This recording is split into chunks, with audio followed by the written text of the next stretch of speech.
नमस्कार, मैं हूं डॉक्टर एनपी सिंह और आप सभी का इस जीविता टीवी चैनल पर स्वागत है। सबसे पहले आप सभी को होली की ढेर सारी शुभकामनाएं। आनंद के उत्सव में आप लोग के जीवन में आनंद आए, इसके लिए ढेरों शुभकामनाएं। और आज विशेष दिन पे फिर उपस्थित हुआ हूं। इसके पीछे कुछ विशेष अपने मित्रों का आग्रह था, कुछ वेल विशर्स की इच्छाएं थी और विशेषकर कुछ छात्रों की जिज्ञासाएं थी कि वो इस विषय को लेकर चाह रहे थे कि कुछ मैं अपनी बात रखूं और उनकी कुछ जिज्ञासाओं को और उनके मन में जो सवाल आ रहे हैं उस पर कुछ बात करूं। हालांकि होली के विषय में तो सभी जानते हैं, ये आनंद का उत्सव है, रंग का उत्सव है और देश विदेश में सभी लोग अब मनाते हैं और बहुत कुछ इसके बारे में जानते हैं। लेकिन एक विशेष होली है जिसको लेकर लोगों की जिज्ञासाएं थी, उस पर चर्चा करने के लिए मैं उपस्थित हुआ हूं। और वो होली है जिसे हम लोग मसान होली कहते हैं, या यूं कहे कि भस्म होली, जो कि चिताओं के राख से खेली जाती है होली, ये है मसान होली।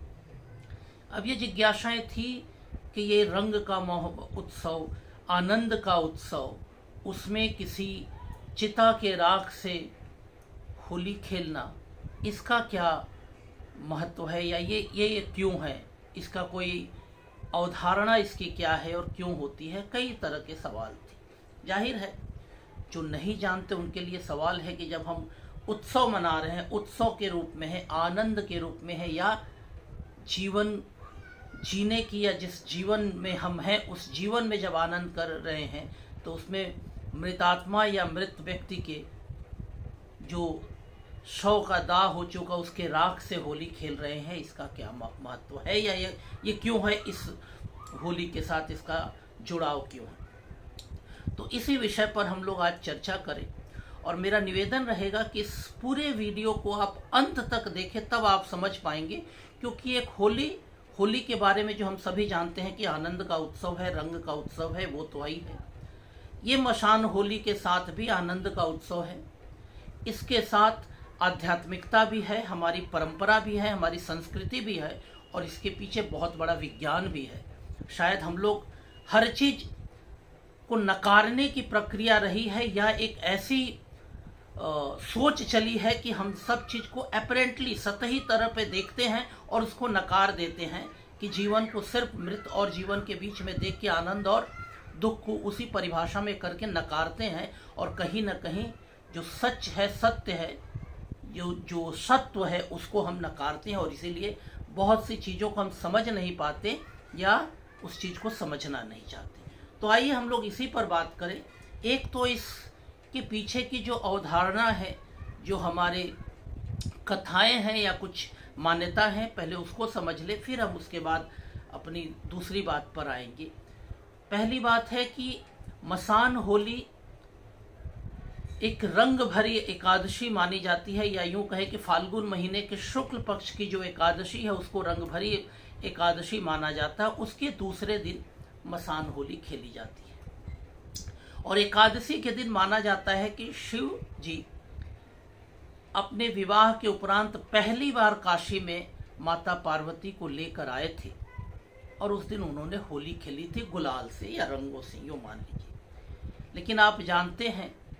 कि शिव के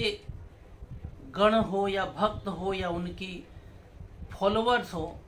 उसमें हर लोग हैं, सिर्फ मनुष्य ही नहीं है, प्रेत और ये, या यूं कहें कि मृतात्मा, सभी लोग उनके हैं जो दैनिक या व्यवहारिक या सांसारिक जीवन में जो जुड़ नहीं पाते या उनसे कटे हुए हैं या उस लोक में नहीं है, वो भी उनके फॉलोअर हैं। तो उनके आग्रह पर, चूंकि वो इस होली में नहीं शामिल हो सकते थे या नहीं हुए, तो उनके आग्रह पर दूसरे दिन काशी में उन्होंने अपने उन गणों के साथ राख से होली खेली थी। एक मान्यता और है कि ये मृत्यु पर विजय की होली है, क्योंकि शिव ने यमराज को हरा दिया था और उसके विजय के उल्लास में यह होली खेली गई राख की होली से। राख माने चिताओं की राख से, मृत्यु पर विजय की बात है। ये तो एक हमारी परंपरा है। अब इसकी सांस्कृतिक आधार भी है। हम लोग बिल्कुल हमारी परंपरा में, उसके बाद हम आज के वैज्ञानिक परंपरा पर भी बात करेंगे, इसलिए मैंने निवेदन किया कि इस वीडियो को अंत तक देखेंगे तो शायद आपको पूरी बातें समझ में आएगी। और मैं चाहूँगा कि इसके ऊपर भी आप अपनी प्रतिक्रिया जैसे और वीडियो पर देते हैं ज़रूर दीजिए, और कुछ आपका सवाल या कोई जिज्ञासा रही तो वो भी कमेंट बॉक्स में लिखिएगा। तो दूसरी बात कि जब एक तो मैंने कह दिया कि ये जो हमारी परंपरा है या एक मान्यता है उसके आधार पर होती है। दूसरी है कि मृत्यु पर विजय की बात है। हम शिव को मानते हैं कि शिव एज ए डिस्ट्रॉयर, विनाशक है या सृष्टि के विनाश के द्योतक हैं, लेकिन शायद ये आधा सच है। जब हम अपनी परंपरा और आज के विज्ञान में की बात करेंगे तो डिस्ट्रक्शन अपरेंटली होता है या सतही होता है, जो दिखता है कि ये नष्ट हो गया, नष्ट नहीं होता, उसका रूपांतरण होता है। हमारी परंपरा में बहुत पहले से माना जाता है मृत्यु एक अंतिम सत्य है, लेकिन मृत्यु एक देहांत होता है, देह का अंत होता है, व्यक्ति का या व्यक्तित्व का या उस आत्मा का अंत नहीं होता है, उसका रूपांतरण होता है। शरीर का भी जो अंत होता है, उस शरीर को जब आप जला देते हैं चिता में, तो वो शरीर जो था वो फिर किसी और रूप में, मास के रूप में, द्रव्यमान के रूप में, मैटर के रूप में, दूसरे रूप में चला जाता है, और उस शरीर की जो ऊर्जा होती है वो फिर रूपांतरण हो जाती है, और वो ऊर्जा किसी और रूप में फिर रूपांतरित होती है। ये विज्ञान भी मानता है कि ऊर्जा का रूपांतरण होता है, ऊर्जा का क्षय नहीं होता है। अब ये तो बात है। दूसरी बात है, विज्ञान भी मानता है कि मास और एनर्जी की बात, आइंस्टाइन की थ्योरी बहुत मशहूर है, E=mc², लेकिन इस थ्योरी के पहले हमारी परंपरा में इस बात को बहुत पहले किया गया था कि व्यक्ति के जीवन और मरण को भी मान लिया गया था कि मृत्यु अंत नहीं है, उसके बाद एक नई शुरुआत है, उसके बाद अब रूपांतरण हो जा रहा है। ये जो मैटर है उसका ट्रांसफॉर्मेशन होता है किसी दूसरे फॉर्म में, किसी दूसरे रूप में। ऊर्जा का क्षय नहीं होता, वो ऊर्जा कहीं ट्रांसफॉर्म होती है या आप पुनर्जन्म लेते हैं या किसी और रूप में ये मैटर और ये एनर्जी कंजर्व होके आती है, वो रहती है इसी ब्रह्मांड में कहीं। लेकिन हमें कुछ लोगों ने या वेस्ट के कुछ सो कॉल्ड थिंकर्स और हमारे देशों के जो क्या कहें आयातित विचार से जो प्रभावित होते हैं, उनके पास मनुष्य का शरीर होता है, लेकिन मस्तिष्क भी होता है, लेकिन चेतना नहीं होती। वो सिर्फ अपरेंटली जो बोल दिया जाता है, बाहरी बातों को सुन के इस चीज को कपोल कल्पना मान के इसको नकारते हैं, यूँ कहें कि इस पर बड़ी कुठाराघात करते हैं कि हमारी सारी परंपरा ही गलत है। लेकिन जब वेस्ट से वही बात आती है तब वो बोलते हैं कि देखिए ये बात है। तो हमारी परंपरा में पहले ये रहा है कि रूपांतरण हो रहा है, और इसीलिए शिव विनाश के नहीं है, क्योंकि अब जो मैटर था वो मैटर किसी दूसरे फॉर्म में जा रहा है, ऊर्जा किसी दूसरे फॉर्म में जा रही है, और वो नए रूप में आएगी और ज्यादा होकर।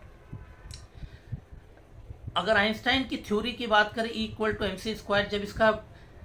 मतलब प्रैक्टिकल यूज हुआ, तो आज जो परमाणु बम है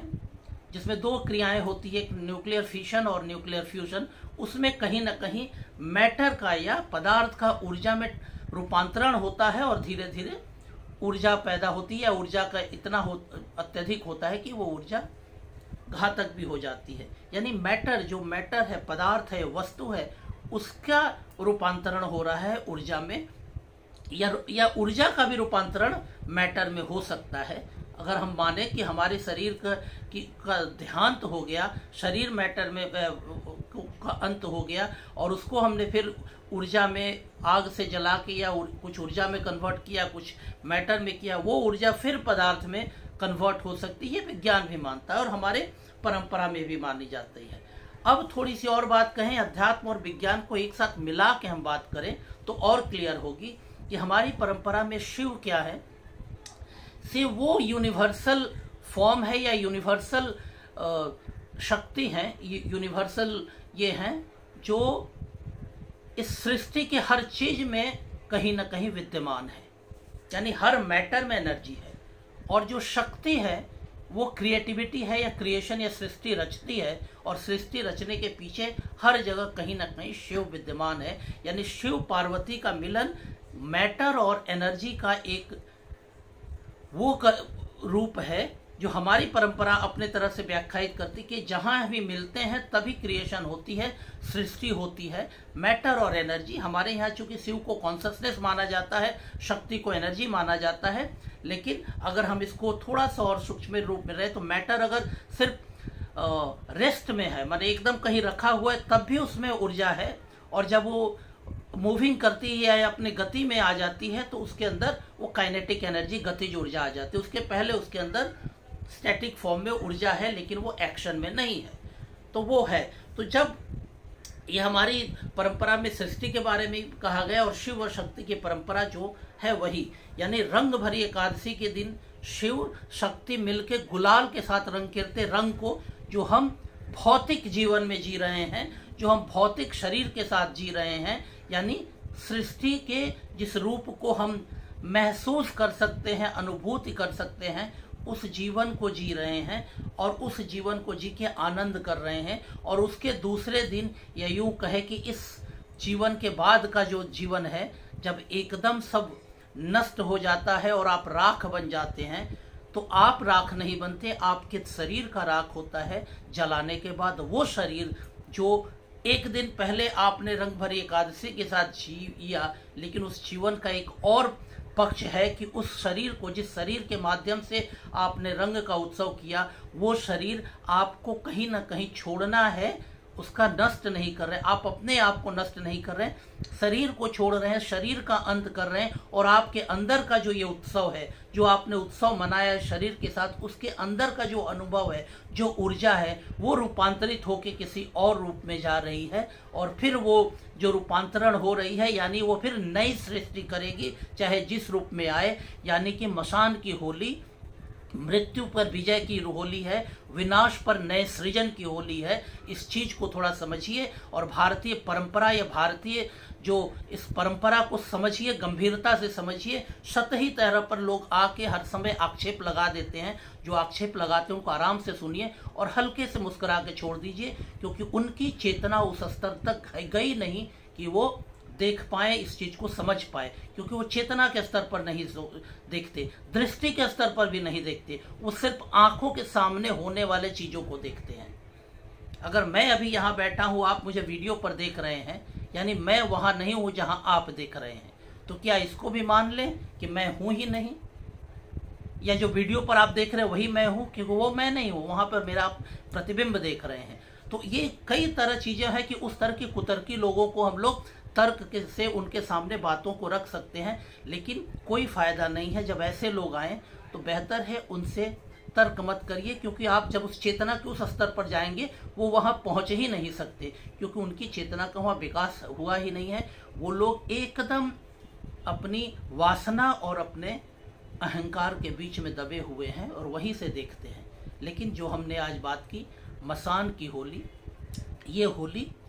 मृत्यु पर विजय की तो है, लेकिन साथ ही साथ आपके शरीर के अंत, यानी आपके उस आत्म साक्षात्कार को कराता है कि आप जिस मृत्यु को लेकर भयभीत हैं, वो मृत्यु आपकी नहीं है, आपके रूपांतरण की घड़ी है। और वो भी एक उत्सव का है कि अब आप अपनी ऊर्जा का और ज्यादा, क्योंकि आप द्रव्यमान या मास से अलग होकर आप पूरी के पूरी ऊर्जा में रूपांतरित हो रहे हैं, उस ऊर्जा से फिर आप एक नए सृजन या नए मास की रचना होगी, या उस नए मास के, क्योंकि ऊर्जा जब बढ़ेगी, ऊर्जा भी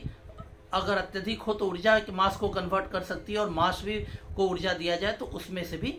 रूपांतरण हो सकता है। ये तो दोनों तरह, मास से ऊर्जा और ऊर्जा से मास, ये दोनों हो सकता है। और ये हमारी परंपरा में बहुत पहले से है। और जो हमारी इस संस्कृति में ये जो सब जो रिचुअल्स हैं, जो परंपराएं हैं, ये आडंबर नहीं है, इसके पीछे बहुत कुछ चीज छुपा हुआ है जो हमें अपने जीवन के साथ, अपने वैल्यू के साथ और ज्ञान के साथ जोड़ने की प्रक्रिया है। अगर हम इसको थोड़ा सा गंभीरता से सोचें तो हर चीज हमें ज्ञान देता है, ज्ञान के साथ जोड़ता है, या ज्ञान के साथ यूं कहिए कि सत्य के साथ जोड़ता है, तब आप समझते हैं कि आप कहाँ हैं, कैसे हैं। तो ये मसान की होली रंग भरी एकादशी के बाद, यानी भौतिक जीवन का रंग का आनंद लीजिए, उसके बाद अपने रूपांतरण को भी स्वीकार करिए और रूपांतरण का भी आनंद लीजिए, उसको मृत्यु मत समझिए। आपका रूपांतरण होने वाला है और वो रूपांतरण अगर ये रंग भरी होली अगर आनंद से बिता रहे हैं तो मसान की होली भी आनंद से बिताइए, क्योंकि रूपांतरण अगर आपने अपने अंदर इस चीज को स्वीकार कर लिया तो आपका रूपांतरण भी अच्छा होगा, और रूपांतरण के बाद उस ऊर्जा की जो सृष्टि होगी या उस ऊर्जा के माध्यम से जो सृष्टि होगी वो भी कहीं ना कहीं आनंदमय होगी। तो इस वीडियो पर कैसा लगा अपने विचार दीजिए अपना, और बिल्कुल मैं निवेदन करूंगा कि लाइक करें, सब्सक्राइब करें और इस वीडियो को ज़्यादा से ज़्यादा शेयर करें, ताकि वो सभी लोग जान पाएं जिनके अंदर ये जिज्ञासा है, या कभी कभी उनका भी मन डगमगा जाता है कि भारतीय परंपरा या वैदिक परंपरा में ये सब चीज़ें हैं तो इसका कुछ महत्व है या नहीं। तो ये मेरा आग्रह भी है, निवेदन भी है, तो दोनों ही समझिए और इस चीज़ को ज़्यादा से ज़्यादा फैलाइए, आनंद में रहिए। और आज होली बहुत मनाइए, लेकिन इस विशेष अवसर पर ये विशेष आग्रह की वजह से मैंने ये किया, तो ये मेरा निवेदन रहे, ये भी एक होली का आनंद के रूप में इस वीडियो को स्वीकार कीजिए और देखिए। तब तक के लिए आप स्वस्थ रहिए, सुखी रहिए। धन्यवाद, नमस्कार।